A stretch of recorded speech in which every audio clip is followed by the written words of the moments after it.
Hello అండి, అందరికీ నమస్కారం. Welcome to lucky Vaishi 21. ఇవాల్టి వీడియోలో వంకాయ కొత్తిమీర కారం ఈజీగా ఎలా చేయాలో చూద్దాము. ఇందులో ఏ విధమైన మసాలాలు అవి యాడ్ చేయవసరం లేదండి. పెద్దగా శ్రమ పడక్కర్లేదు. పిల్లలు కూడా ఈజీగా చేసేస్తారు. అలాని టేస్ట్లో కాంప్రమైజ్ అవసరం లేదండి. నోట్లో వేసుకుంటే వెన్నలా కరిగిపోతుంది. ఇంకా లేట్ చేయకుండా వీడియో స్టార్ట్ చేద్దాం.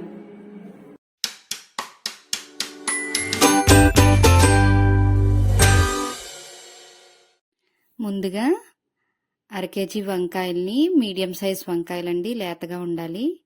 అవైతే ఈ కర్రీకి బాగుంటాయి. సో నేను ఒక అరకేజీ దాకా తీసుకున్నాను. వీటిని వీడియోలో చూపిస్తున్నట్లుగా ఘాట్లు పెట్టుకొని ఉప్పు వేసిన నీళ్ళలో వేయాలండి. ఉప్పు వేసిన నీళ్ళలో వేస్తే వంకాయలు కలర్ చేంజ్ అవ్వకుండా అలాగే విచ్చుకున్నట్టుగా కూడా అవుతాయి అన్నమాట.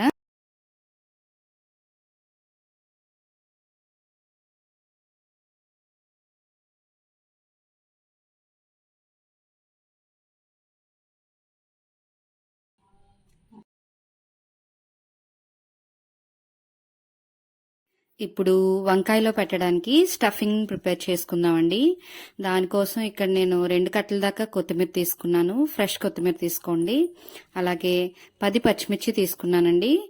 ఈ పచ్చిమిర్చి కూడా చాలా కారంగా ఉండాలండి. అప్పుడు మాత్రమే ఈ కర్రీకి మంచి టేస్ట్ వస్తుంది. ఈ కర్రీలో ఎక్స్ట్రాగా మనం మసాలాలు కానీ ఏ విధమైన కారం పొడులు కానీ యాడ్ చేయమండి. మనం తీసుకున్న పచ్చిమిర్చి కారమే కర్రీకి అంతటికి సరిపోవాలి. అలా మీరు అడ్జస్ట్ చేసుకొని దానికి తగ్గ కారం తీసుకోవాలండి. ఇప్పుడు ఒక మిక్సీ తీసుకొని అందులో మనం తీసుకున్న కొత్తిమీర, టేస్ట్కి సరిపడేంత పచ్చిమిర్చి, 1 చెంచా దాకా ఉప్పు, అలాగే 1/2 చెంచా దాకా పసుపు యాడ్ చేయండి.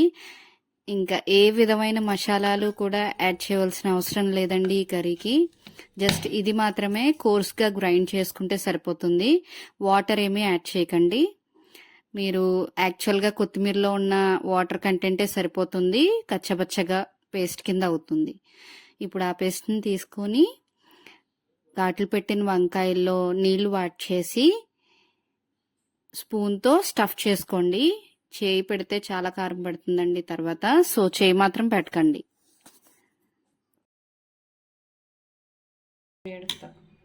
తీసుకున్న వంకాయలన్నీ కూడా పూర్తిగా ఈ స్టఫింగ్తో స్టఫ్ చేసి పక్కన పెట్టుకోండి. ఇప్పుడు స్టవ్ వెలిగించి ఒక దళసరిపాటి కళాయిని పెట్టుకొని 5 నుంచి 6 చెంచాల దాకా నూనె యాడ్ చేయండి.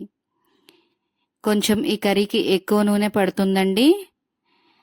నూనె వేడయిన తర్వాత స్టఫ్ చేసుకున్న వంకాయల్ని ఒకదాని తర్వాత ఒకటి కళాయిలో పేర్చండి.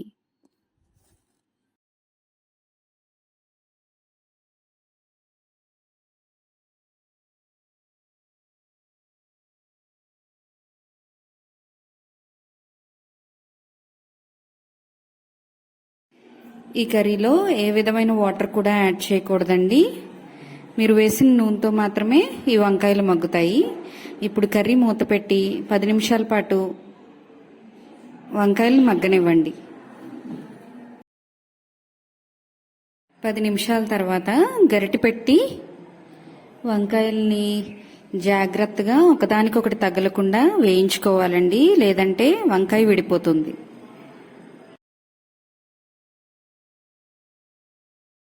ఇలా ప్రతి 10 నిమిషాలకు ఒకసారి వంకాయలు మగ్గాయో లేవో చూసుకుంటూ తిప్పుకుంటూ ఉండాలండి.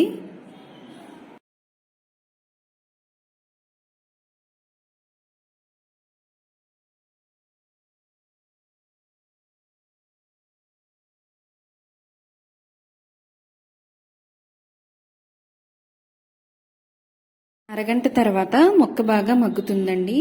ఈ స్టేజ్లో టేస్ట్ చూసుకుని సాల్ట్ అడ్జస్ట్మెంట్ ఉంటే కొంచెం సాల్ట్ వేసుకోవచ్చండి.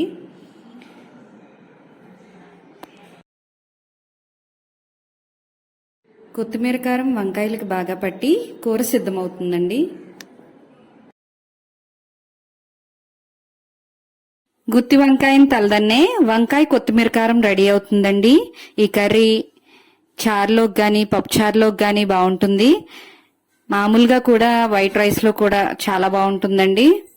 తప్పకుండా మీరు కూడా ట్రై చేసి మీకు ఎలా కుదిరిందో నాకు కామెంట్ సెక్షన్లో చెప్పడం మర్చిపోకండి. ఈ సింపుల్ అండ్ ఈజీ రెసిపీ నచ్చినట్లయితే లైక్ చేయండి, షేర్ చేయండి, సబ్స్క్రైబ్ చేయండి. Thank you for watching.